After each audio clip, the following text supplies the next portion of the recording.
guys, so in this particular video I'm gonna be discovering the newest Warframe, Lavos. I know a little bit about him, but to me he's a sort of chemist, but I don't want to spoil it. So let's get to the Leverian. By the way, if you haven't heard, the Operation Orphix has begun. Enjoy, and please leave something in the little box over there. Oh, we'll do. That's fine.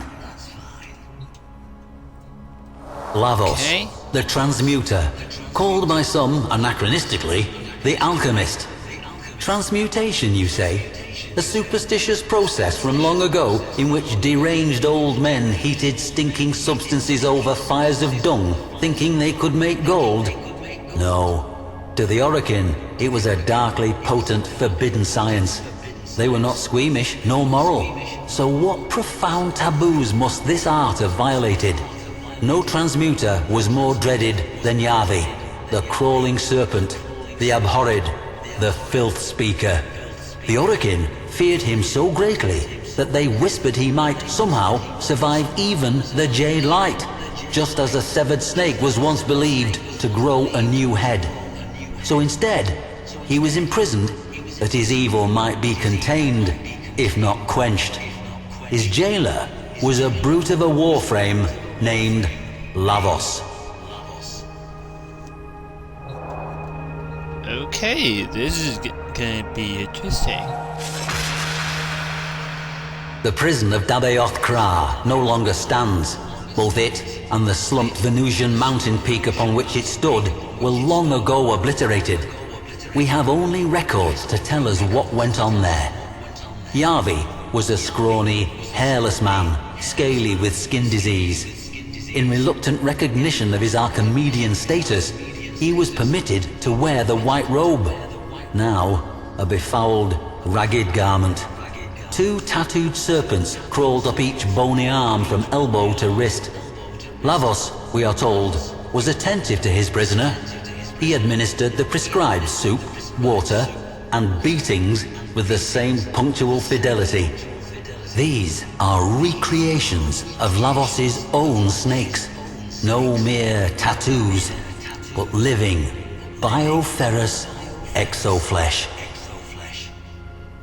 Whoa. Now these look very impressive. These are impressive. Observers at the prison reported that Yavi was frequently whispering to Lavos. There was some concern among the wardens, but they dismissed the whispers as mere posturing. Yavi's cell walls began to fill up with scrawlings, using blood and filth as ink.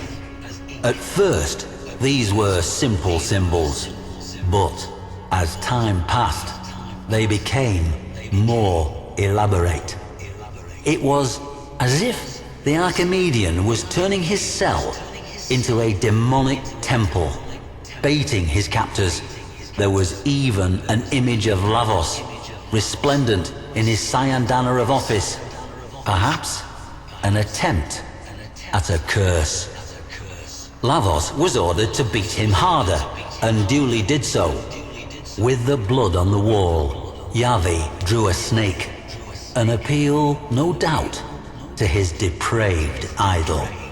Floor washer Bekran Zaft, the sole survivor of Dabaoth Kra, would later tell of how Lavos would stride from cell to cell, weighty shotgun in hand, clubbing and beating as required. The nightmares still haunted her.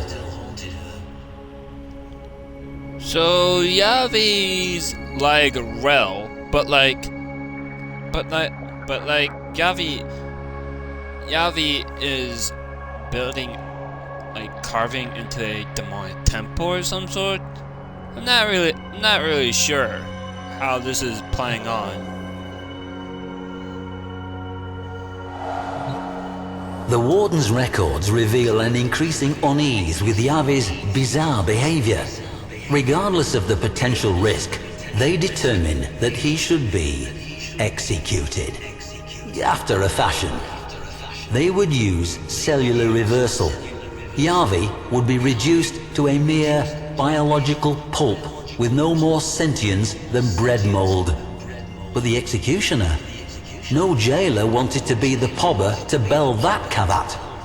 So Lavos received this ceremonial helm, along with the power to reconfigure organic matter. He could be their instrument. The walls, floor, and ceiling of the cell were, by now, overwritten with text. Lavos watched over Yavi continually.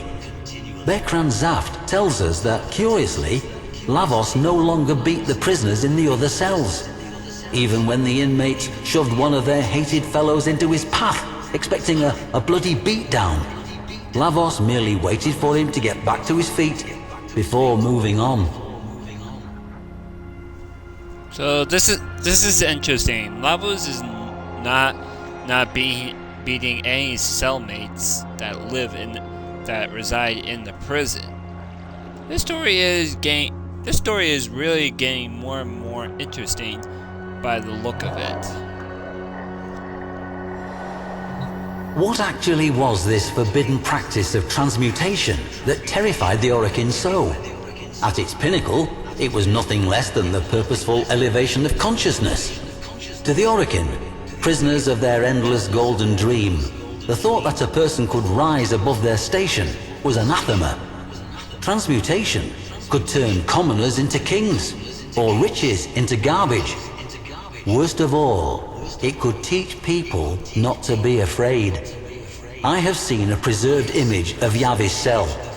His scrawlings were not demonic sigils and barbarous texts, but star charts, evolutionary trees, genome structures.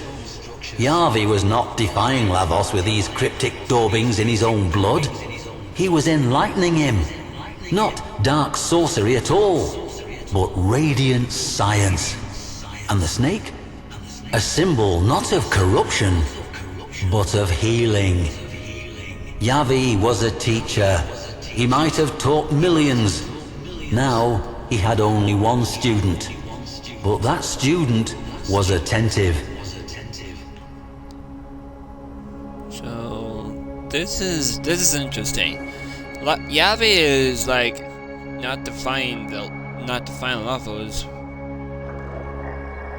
but he's like teaching Lavos something that he might that Yavi is passing on, and like what he said to the Orokin, prisoners of their endless golden dream, the thought that a person could rise above their station was anathema. Sorry, I can't pronounce these words. And for that is really interesting.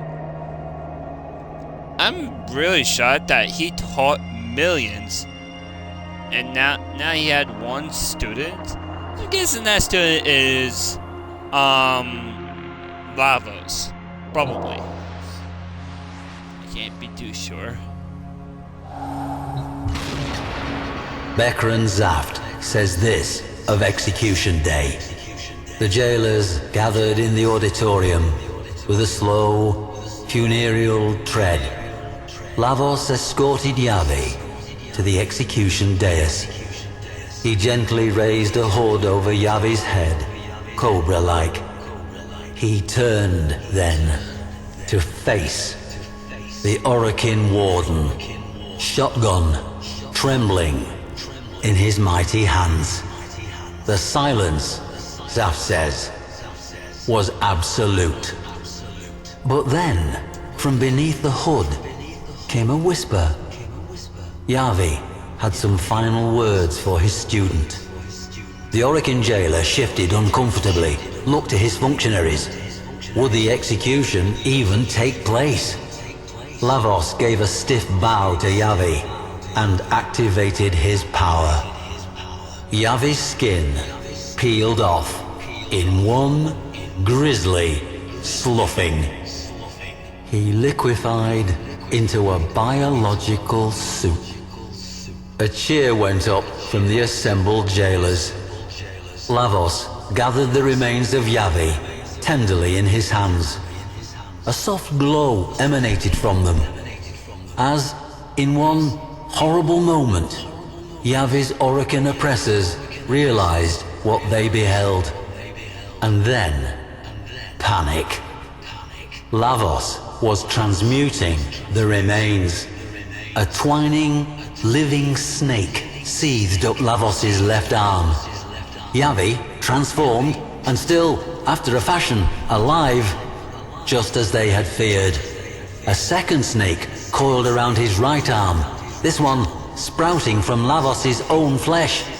Then, Lavos leapt into the midst of the assembly, hurling vials left and right, bathing the hapless, screaming jailers and functionaries and their warden in icy vitriol. Not one survived. Not for long, anyway. And Bekran Zaft? Lavos bowed to her and moved on. Damn. I wasn't really paying attention to it, but, like, damn.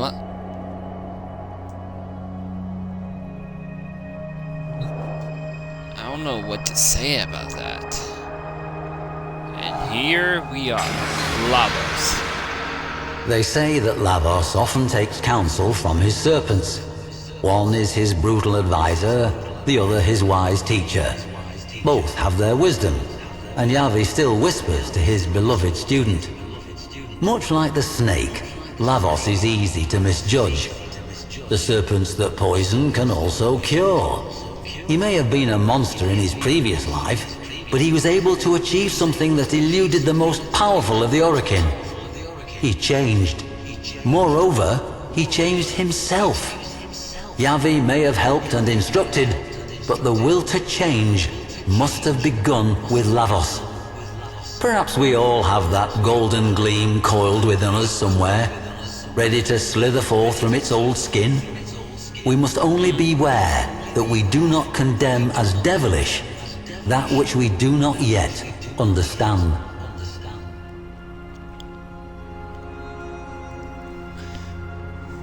That is true.